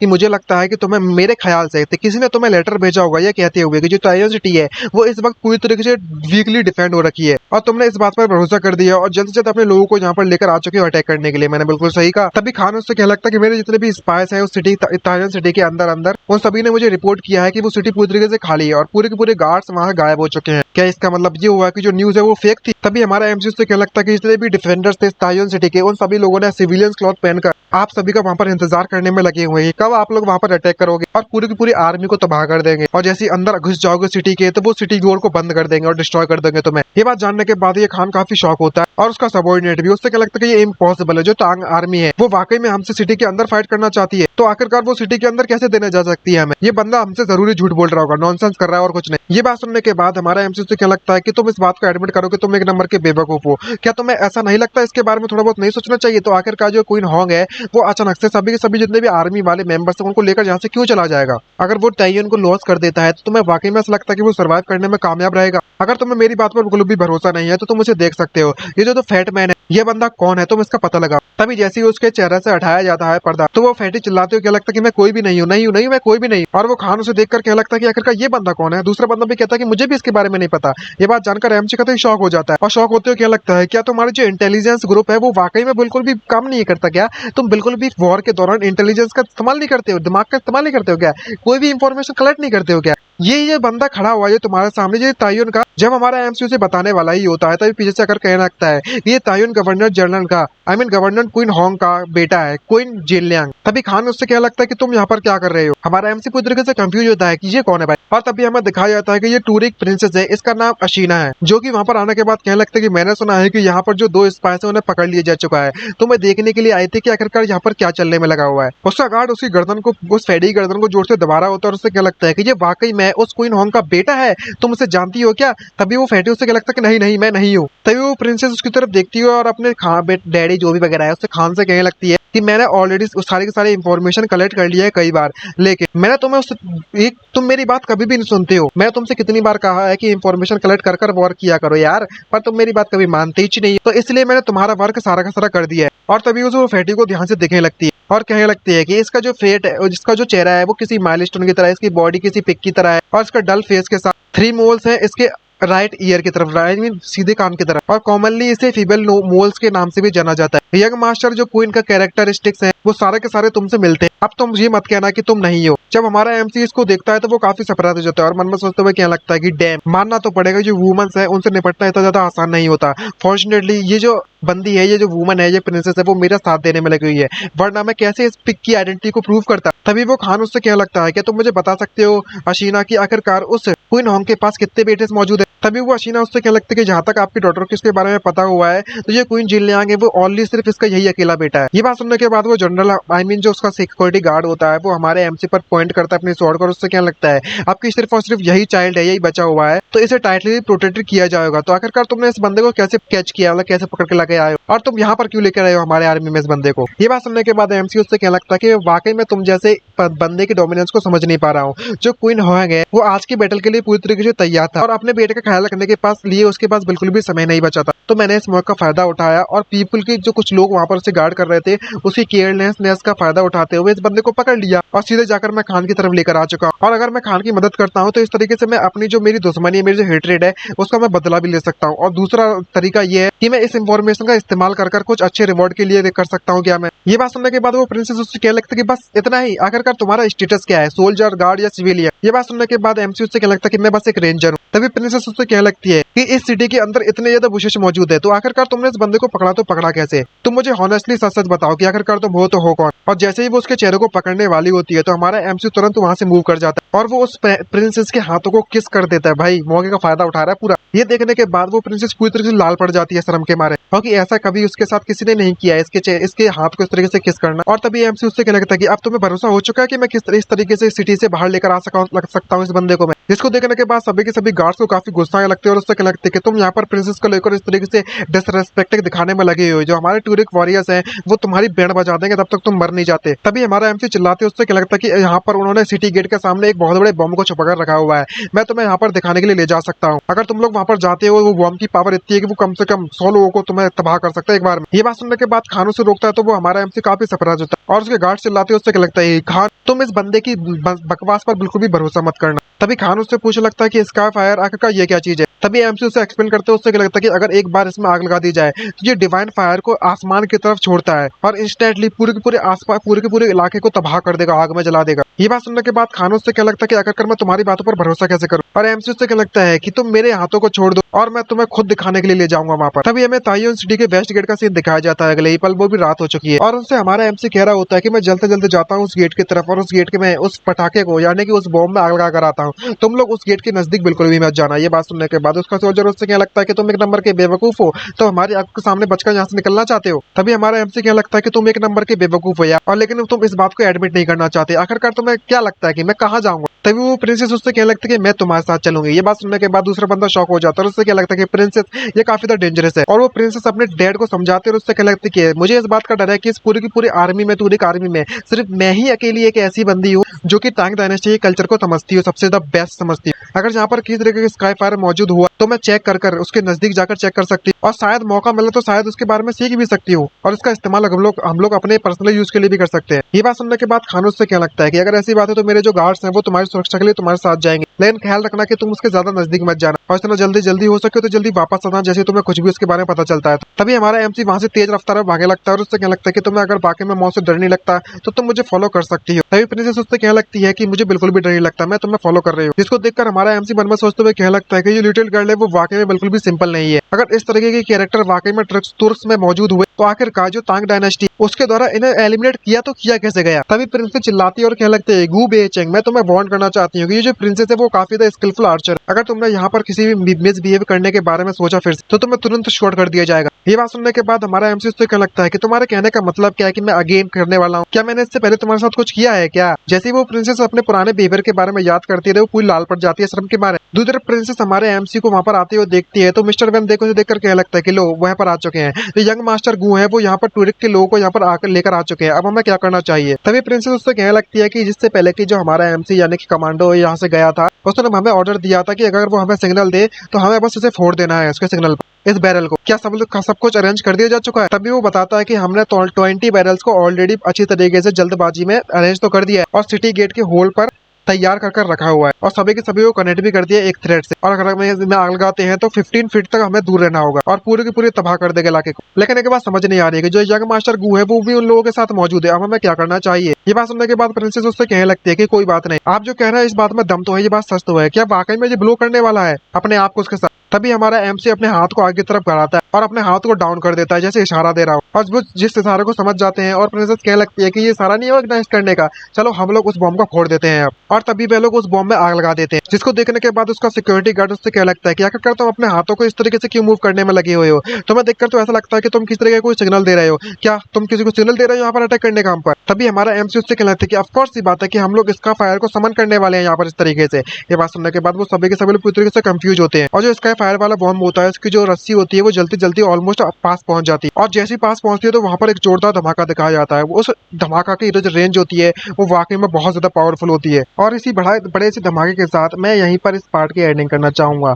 उम्मीद करता हूँ कि आपको अभी को ये पार्ट पसंद आया होगा तो वीडियो को लाइक एंड चैनल को सब्सक्राइब करना मत भूलिएगा और कमेंट करके जरूर बताना कि आपको हमारी वीडियोस लगी तो लगी कैसे। अगर सीरीज किसी ने एक्सप्लेन कर रखी है तो भी बता देना, नहीं की है तो भी बता देना कि आपको एक्सप्लेन नेक्स्ट पार्ट चल चाहिए, कब चाहिए, जल्द से जल्द चाहिए, बता देना बात। और उम्मीद करता हूँ कि आप लोग सब्सक्राइब कर दोगे और हमारा जो टारगेट है सब्सक्राइब का वो कंप्लीट करवा दोगे। तो ऐसा उम्मीद करता हूँ यार कर दो यार, क्या जाता है, कुछ नहीं जाता, खर्चा पानी कुछ नहीं लगने वाला।